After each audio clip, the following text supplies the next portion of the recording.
Plays by Mahmoud, and today's our guest is Angel Ribo, and he's known as the Confident CEO, and he plays multiple roles in his life.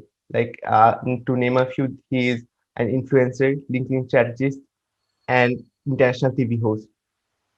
These are just a few titles of his, and today I feel honored to interview him. So, for our listeners who don't know you, can you tell us a bit about yourself and how the journey has shaped you today? Of course, thank you. Thank you very much, Mahmoud, for having me, and thank you everybody for listening to us today. So, as you said, my name is Angel Ribo, and my brand is the CEO Confidant. And basically, both accomplished entrepreneurs and corporate CEOs, they hire me to bridge the gap globally for expansion and exposure. I basically help them take their businesses internationally as a way to accelerate the growth of their businesses. And basically, I've done that for a long time already. And the reason why my brand is what it is because when I left corporate America 5 years ago, I counted how many companies and CEOs I had held before, and in the last 20 plus years, I have held more than 1,500 CEOs in 33 different countries. So thank you for having me. Besides that, I'm also the president and co-founder of Wisdom for Kids, which is a foundation we help underprivileged kids in Latin America become entrepreneurs using the local resources. Yeah, that's amazing. That's amazing. 1,500 is like really big number. Yeah, that's a lot. Like how Yeah, long it's a have? big number. Yeah, absolutely. So how long have you been connected to this entrepreneurship and? Yeah, so well, I mean, I've been connected to entrepreneurship for a long time, since the 90s, because all the time I was working, helping other companies develop their businesses. I was also working with indirect sales models, which means that I was helping basically resellers, distributors, to develop the business along with the companies I was working with. So I was always working with entrepreneurs, and I was always helping them with their businesses, with business strategies, and to help them go to the market along with us. So I have been then involved with entrepreneurship since then early 90s. And I have been involved with entrepreneurship in Latin America as with my charity since 2018 probably, and we have already helped more than 1,000 families since then. Yeah, that's amazing. Yeah, amazing. So how did you from where did you got the inspiration to start your nonprofit? Yeah, Basically, your so charity. Also. yes, thank you. Yeah, absolutely. So basically, while I was working in Latin America, and I lived in Latin America for 10 years, and I worked there for over 15 years. So I was always exposed to poverty all the time. Every time I would go to visit some of the manufacturing plants that they were serving with the companies I was working with, all the time, those manufacturing plants would typically be in the outskirts of big cities. And those areas are typically, unfortunately, they have a lot of poverty. And it was very common for me to see kids asking me to keep my car safe while I was inside the plant, or they were offering me to clean to wash the car, or they were selling me gum or a bottle of water or something like this. So I was all the time exposed to both, very super powerful people in the continent, and at the same time to a lot of poverty. So in 2015, I had a spiritual experience that allowed me to see very clearly that I had to help those kids, and if it wasn't me, who was going to do it? So that was probably the reason I was so exposed to poverty and so exposed to business that I eventually came to me very clearly that I had to help those kids. Yeah. So from as you said that they were selling you bottles, they were selling you gums. So through their act, so we can say they are already entrepreneurial from their heart. Like they're kids right now, yeah, but they're still trying to sell something and earn their living. So that's entrepreneurial. Then that's it. That's entrepreneurial. So they already Yes. had it. Yeah. Yeah. Yes. So obviously, I mean, it's difficult to say they were already entrepreneurs, those kids that were selling me those things, because as you know, many families actually, they are obliged to Yeah. suggest their kids to do this, so very often this happens not because the kids want to do it, because or it's because their parents or their tutors, they're asking them to do it. So that's a big of a difference there. But Yeah. um, the communities that we go to, it's basically we talk to the community leaders and we ask them, we would like to do that. We would like to actually deliver a workshop and help your kids in your community to become entrepreneurs. And it's not that common that those kids are already entrepreneurs. Sometimes they are, but it's not that common. But again, most of the time they do it because, or they work because they have to do it. So let me tell you an example. We go, for instance, to an indigenous community in Mexico, and it's a large area. In total, there are like 180 plus small sub communities there, and many kids work, and they work because the parents are working on in coffee plantations and other sorts of places. So they actually ask their kids to work along with them because the family needs that money, right? So they need more hands and more hands and more hands. So they don't really have a choice. And what we do from on or at Wisdom for Kids, we actually work very much the mindset of those kids. We help them realize that they can really become whoever they want in their lives, and we work heavily on their self-esteem. And we really try to suggest them, or to instill in them. We use very uncommon ways to approach them. I mean, it's not, our workshops at Wisdom for Kids are not like whiteboarding or blackboarding kind of thing. It's really more like experiential. It's making sure that we connect at an energy level with them, so that from then on they really, really, really like know that they can do whatever they want, that they are unstoppable, that they are infinitely powerful. We work a lot on self-esteem, but we do a lot of playing and jumping and dancing and singing, and also we do a meditation along with the rest of the activities that we do with them. And again, we try to really change the lives of these kids since the very beginning, because it took to us a long time to define and to develop this workshop, because we wanted it to make a big difference. We wanted it to make a big difference in their lives. That's really like amazing actually. Like I'm not finding the perfect word here that to describe how I That's feel. good. That's Yeah. good. Yeah, yeah, yeah, yeah. But as you know, I think it's important to expose people to new knowledge and to new experiences. And it took almost 2 years and two PhD students to develop the workshop that we're delivering today. So yeah, I mean, we have really invested a lot of time in making sure that what we do with the kids is really impactful and it's going to stay with them for the rest of their lives. Okay. So like, how long did it take to make those workshops? Yeah, well, I mean, it took to us 2 years to develop them, but it's basically two hours long workshops in which we pack really a lot of many different things. But it really flows very well because it's all about having the kids super excited for two hours. So it's really fun, and obviously, um, I mean, kids are magic, right? I mean, kids have this ability to really enjoy life like no one else, right? It's a blessing to be able to work with kids and to teach them things. So it's 2 hours, but it's really, when we go back to those communities, they really remember us and they really are excited about what they did, what we did with them, in when we first engaged with them. Yeah, that's like so great. Like truly, like kids are amazing because if you try to like they can be molded in any shape. That's a fact. So like if you just give them proper knowledge about something and make them interested in a topic, they're gonna go that way. Like that's the truth.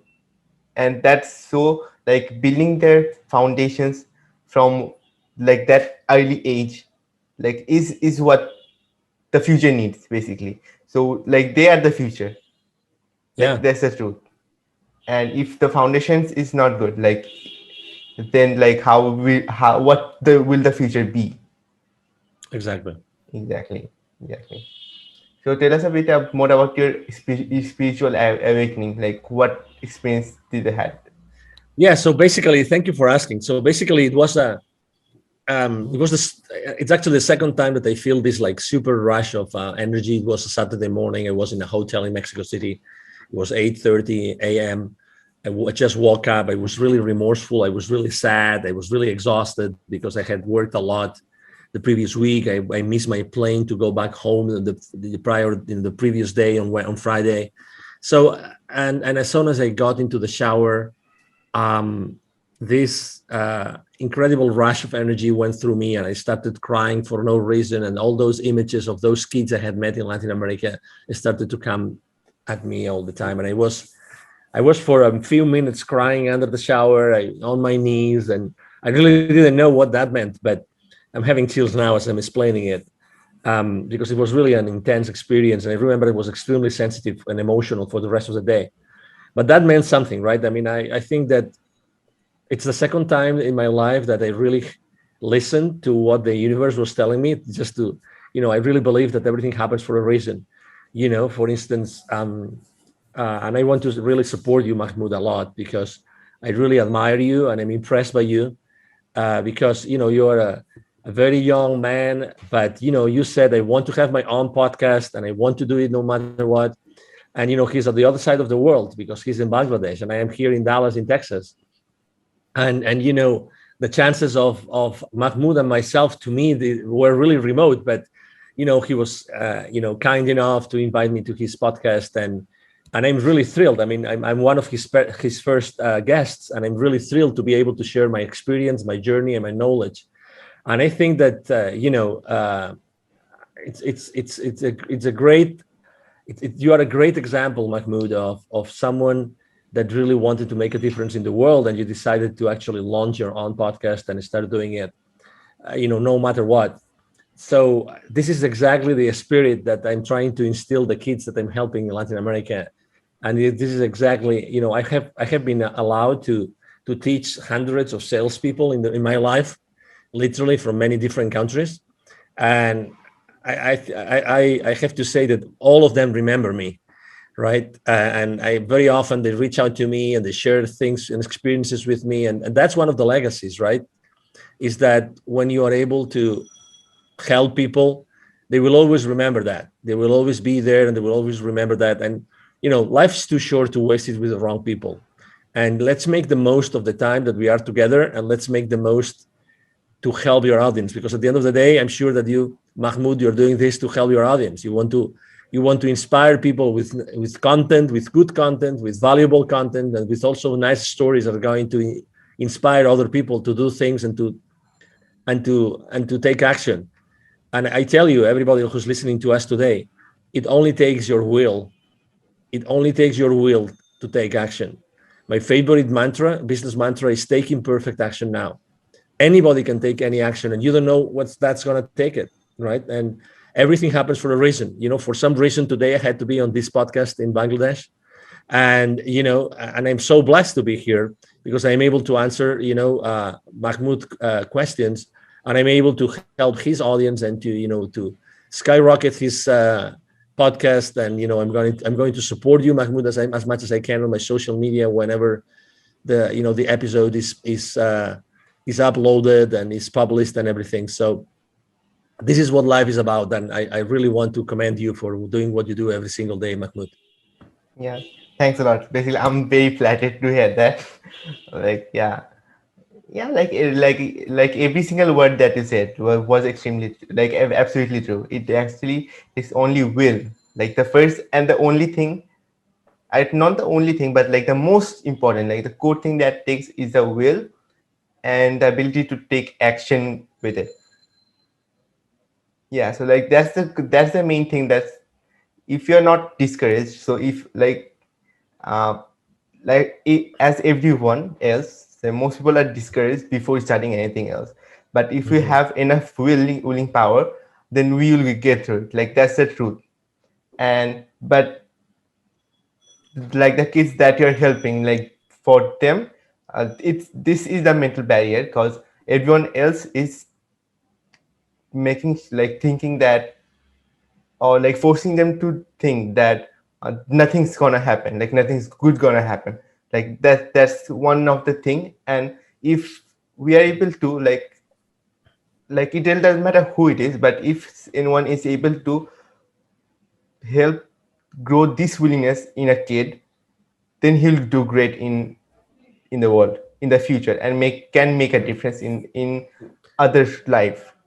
And And you that's mentioned, sorry to interrupt you. yeah, Continue, absolutely. continue. Yes. Nah, No, no, go no. I ahead. was gonna say because you mentioned something which is really important, and you mentioned discouragement, right? It's true, and that's something that we face when we go to Latin America, because when we help kids and we have this, let's say the initial workshop, obviously we know that it's very easy for the kids' parents or tutors to just with one word, with one eyesight, just to say, "What you just learn is useless" or whatever, right? I mean, so they can be easily discouraged. But I think that the example that we have to actually give ourselves, you and myself, as opinion leaders, I think that discouragement is just, it's just a temporary loss of enthusiasm. That's what it is. So, I think that we should, and we do teach the kids that, there's no such thing as a failure, and that everything happens for a reason. There's all the time there's a reason why we have to do things, and there's a reason why we have to perform certain activities and do certain things. So um regardless, everything happens for a reason. I was yesterday, I think it was Tony Robbins, like seven basic principles that he runs his life by. And Tony Robbins, obviously, he's a very powerful, he coaches very powerful people in the world. And one of the things that he was saying was, it's everything happens for a reason. And it's true. You never know where something is going to take you. You never know. So just take the failures as a lesson, and no matter what, and no matter who discourages you, keep in mind that life is long, and you will have time to learn and to apply those lessons, and keep going, keep going, keep going. You are infinitely powerful no matter what. Yeah, absolutely true. Like you just reminded me of one quote. Like this quote was like is from Elon Musk, and like I heard it from like I guess I'm not sure. Like maybe it was a show on Mind Valley by her like, by his mother, Elon Musk's mother, or maybe a webinar. So she said that when the first rocket failed, like like up before launch, Elon Musk didn't said that we failed, or he was not sad. He was excited because now we know these are the issues. Now we know more about this problem. Now we can try to find out solutions of it. So I think, and everyone should think in this way, that any failure that occurs, we know that now we know which problems we have to solve, and now we know which actions we have to take to get better at it, to take a better approach, and to take another way or build a new way to go where we want to go, or maybe we can go further than we how we planned. And I that's, agree. yeah, absolutely. And this is a like very powerful statement, because like I guess 90, I'm a very big fan of 80/20 rule. So I'd say 80% of people are discouraged or like see failures as like that's it, that's end all, like that's end all, and they are not learning from it. So, and from also a book, I'm not sure like the name of what's the name of it, it was. So it said that until the time you learn from your mistakes and get better at it, you're gonna keep failing on that thing. Yeah. So so you have to see every failure as a way to learn new things and grow our skills, so that we can like just crush that thing. Yeah, I agree. I agree, Mahmoud. Totally. And again, that's why it's important to keep the enthusiasm, from one failure to the next failure, right? And again, I think there's a saying also about that. So, yeah, that's why, I am a pretty upbeat guy, and very enthusiastic and very passionate about what I do, and being on interviews and everything. And that's why I think that's also a mission. The ones of us that we are good in communicating, or even if we're not so good and we still want to learn and can learn about communication, I think that we have to do it because we have a mission. We have to help others that are not on the same spot, to keep on moving forward, we are right now living, after 12 months, it's now March 2021. We've been for 12 months now living under restrictions all over the place, and I'm sure that Bangladesh is not an exception. So we have learned that it's possible in only a few days for something to be really literally be running all over the world, right? So, and restrictions all over the world. So I think that we have to help each other, and we have to make sure that we use everybody's energy for the good of everybody. Really, I really believe so. Yeah, absolutely, absolutely. I completely agree with that. So I actually missed a word that you said, or like I cast a word. Um. Oh, sorry. Um. Yeah. So the question that I got in mind when you were saying that, so like, what was the biggest struggle that you face, like communication struggle that you faced during the quarantine? Like this question just came into my mind when you were talking. Yeah. Well, first, here in Texas, I think we only had 1 or 2 weeks of lockdown. So, I mean, we really were not quarantined, and people were going out on the streets still. So we've had a very, let's say, as many other countries in the world. I mean, I can talk about Sweden, about Finland, about Norway, about Serbia, Montenegro, Albania, Tanzania. I can literally talk about countries all over the world that have had a different approach, as opposed to being extremely restrictive. They have actually kept, the, let's say, the freedom intact, so that the human body would actually adapt and everything. I mean, if you see every country has led, and every state here in the US has led, let's say, the situation in a different way. And so I wouldn't say I had communication problems. I would say, obviously, that I'm used to have face-to-face meetings, so I had to stop having face-to-face meetings for a while, but I resumed them. And again, I like last year, I met personally face-to-face tens of executives of companies here in Dallas. So, you know, again, I think that being respectful with everybody, you can still keep on, communicating with them, and just be cautious and aware of maybe some restrictions that had to be in place. That's it. But yeah, it's a good question. I think that maybe communication wasn't the problem. Maybe connecting, right? I think that it's strange to see now someone that did not disconnect with someone. I like to say that I'm really, one of my missions in life is to connect the unconnected. And so I think that last year a lot of people got unconnected or disconnected. There were a lot of bridges between people that were burned. And again, I consider myself also as a public figure being in that spot in which I have to really diligently work to bridge that gap between the people that were, polarized or disconnected, or, fell into different sides and they could not, reconcile. I think that it's important for us to be building those bridges, because, we've always lived in peace and loving and liking, so why allowing those, probably one of the most difficult months in our lives, why allowing them to be, forever, permanently, like, wiping out our connections. And so that's why I think that connection is something that really was damaged last year, and not necessarily with me, again, because I know that I have to be extremely compassionate about everybody, and thoughtful and aware.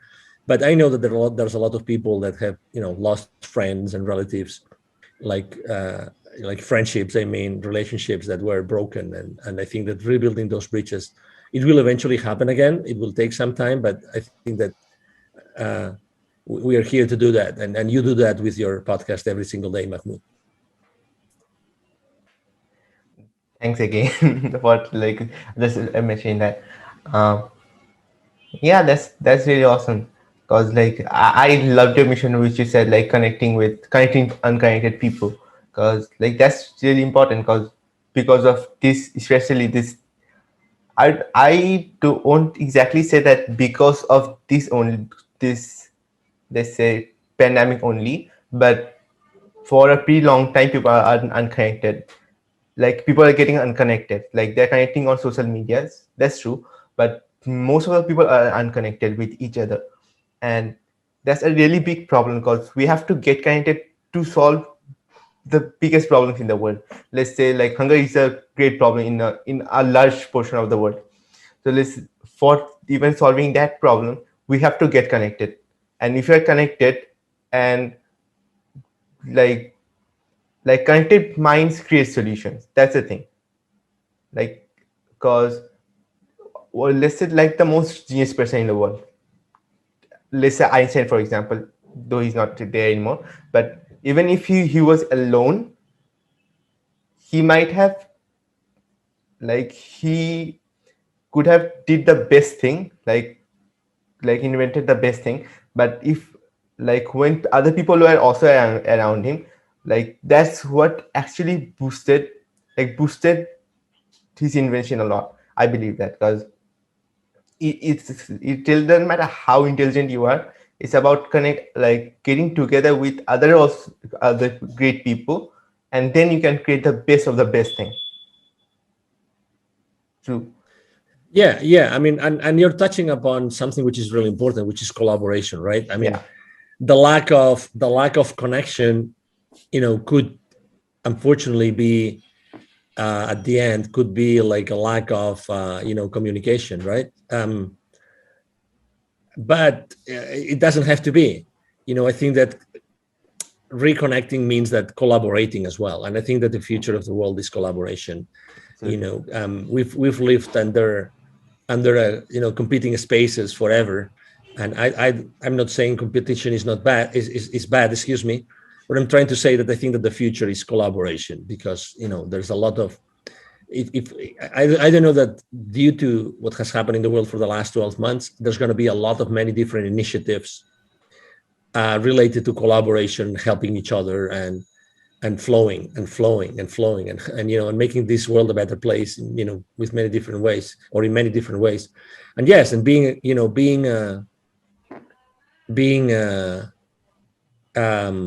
aware of this, I think, is really important today. Today more than ever. Like that's the thing. Yes, absolutely. Yeah. The collaboration is, I completely agree with that, because like without collaboration, like we can make great things happen. And like in the future, all the great innovation has to come through collaborations, and not in the future as well, like in this time, let's say today we need anything that happens today is because of collaboration. And if you are not connected with amazing people, like people who want to have, like who have similar passions with ours, so let's say we want to solve this problem, and there are a lot of people that we don't know about who are also passionate to solve this exact problem, not even with a different thing, like not even with a twerk or anything. So if we are able to bring those all passionate people together, like they're gonna work passionately even if they have nothing. And that's where the magic begins, truly. Mhm. Yeah, we are magical beings, and we are infinitely powerful. It's a matter of just talking to each other, and helping each other, and keep on exploring, and keep on, that's why I go back to the same thing, taking imperfect action now. I think that taking action is so powerful. It gives you so much power, and it gives you so much experience, and you are able to be more intentional in what you do every single day. As much as you take action, you keep on putting yourself on the line, and doing things that you didn't think that you could do. So uh, it's like me. When I started my, let's say, my solopreneur career. Well, right now I have a large team in my company, but when I started, it's actually, I mean, I had a very limited presence on LinkedIn, for instance. LinkedIn is the platform where I work the most. Right now, I have 27,000 connections, and I have made a lot of mistakes. But right now, I have a very engaged community. I help them a lot. I give a lot of value away, and this is, it's just part of who I am, and part of making mistakes, and doing a lot of things with many different people. It's I think that, and I think Tony Robbins says it very well also. I think that that your worth, or even your wealth, is totally proportionate to the amount of people that you're able to help. So if I want to help, if I want to be really, like, wealthy, I think that I have to really make sure that I'm able to put out there a way in which hundreds of thousands, if not millions, of people can benefit from what I do. Absolutely, absolutely. So, like I don't know, like talking with you, like all the codes are coming into my mind, like while talking to you, because um, so it's about helping people. Like one thing is, if we want anything in life, I forgot the author of it who said it, but if you want anything in life, like sorry, I said the opposite. We can have anything in life if we help enough people, and this is absolutely true, because even if we are selling any product, we are helping them to solve a problem. So in that regard, we are helping them, and the more people we're able to help, and or another thing, so like if the problem is bigger and we are able to help more people, and we're gonna get more wealthy, like that's the truth. And it didn't, like, it's not anything forceful that we're taking money. It's just we're helping, and in that exchange they are giving us. Yeah, I agree. Absolutely. Yeah, I mean, it's by definition. I mean, it's you know, but that's then it's the question is then, if the people listening to us, right, if they want to get help, and they want to reach that point, how do they do it? How do they get the message across? What's the right message? What's the right service? What's the right product? I remember last year here in the Dallas community, I collaborate a lot with many different business accelerators and startups and entrepreneurs.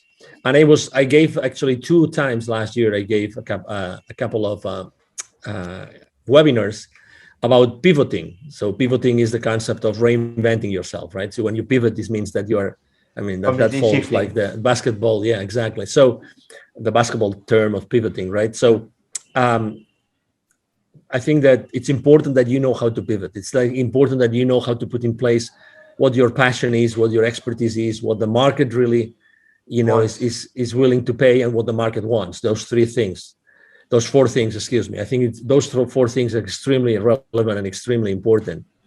And that's really the basis for anything else that you want to do. But you have to do it properly. I think that you have to do. If you haven't done it yet, just ask yourself those 4 questions. What are you passionate about? What other people tell you that you're really an expert on?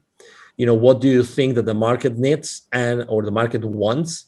And because that's important. And then, is the market going to pay for it? And how much is going to pay for it? So those 4 questions, ask those questions to yourself. And I think that you will then be able to really set up a starting point for your entrepreneurial journey. Yeah, those four are really amazing questions, because we can start from there. So like if we kick out every other thoughts from our mind and we start from there, we can get a clear direction, and we understand the people, like what they want, what we want, and then align it with like what our strength is. And then to like after combining it, like we'll set the price as well, like depending on the market how much they want to pay, and then release it. And another thing that also came to mind was we have also have to check if the market is also ready for it, because there are a few invention, I guess, which was invented, Hmm. and they did not succeed when they were invented. Yeah.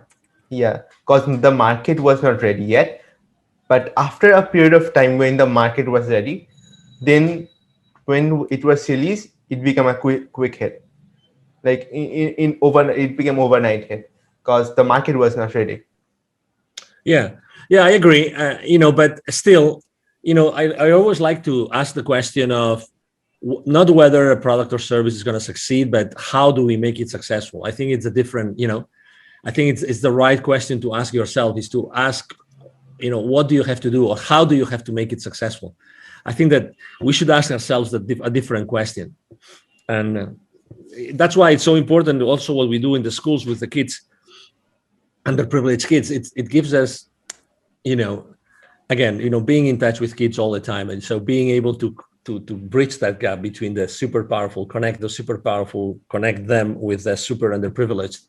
It's such a great experience because, again, it's bringing the authenticity of the kids and also the power of the ones that have achieved almost anything in their lives. Absolutely.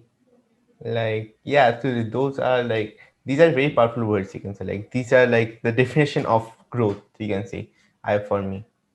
Yeah. So now, before we like get out of like this conversation and to go ahead of our day, like, is there any last word of inspirations or any final words that you want to say?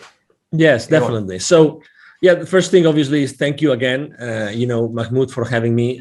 Thank you to the audience who's listening to us today. My name is Angel Ribo for the ones that are only listening and not watching this video and they don't see the visuals here on the screen. Angel is spelled like in angel, and from heaven, and Ribo spelled R-I-B as in boy O. If you want to find me, my brand is the CEO Confidant, as Mahmoud said earlier, and you can find me very easily on LinkedIn, the professional network. But you can find me easily anywhere, really, because I post everywhere. Really, I post everywhere every single day. Okay, I post everywhere every single day. So you will find me on Twitter, on Instagram, on Facebook, besides LinkedIn itself. And if you want to reach out to me directly and you want to send me an email, it's very easy. It's Angel, Angel, at angelribo.com. So Angel, Angel, at angelribo, which would be ANGELRIB as in boy O.com. And either myself or my team are going to be answering your email. So thank you very much. And the last thing I would like to leave everybody is that we are genuinely infinitely powerful and we can really achieve anything in our lives. So I would suggest you that if you want to start helping others, again, even if you're not even an entrepreneur, it doesn't matter, just to start helping others. And as soon as you start helping others and being exposed and being exposing yourself and your knowledge and your experience and your passion and your enthusiasm with others, lots of things are gonna happen and lots of things are gonna surface. I encourage you to do that, and you will see how your life changes in a very short period of time. Yeah. So even while living, you just said your like you share your biggest wisdom, and so I'm sure people who are listening to this got value out of it. And yeah, and thank you very much for coming to the podcast. I highly appreciate your presence. And yeah, that's how we end it. And I will soon upload it. So and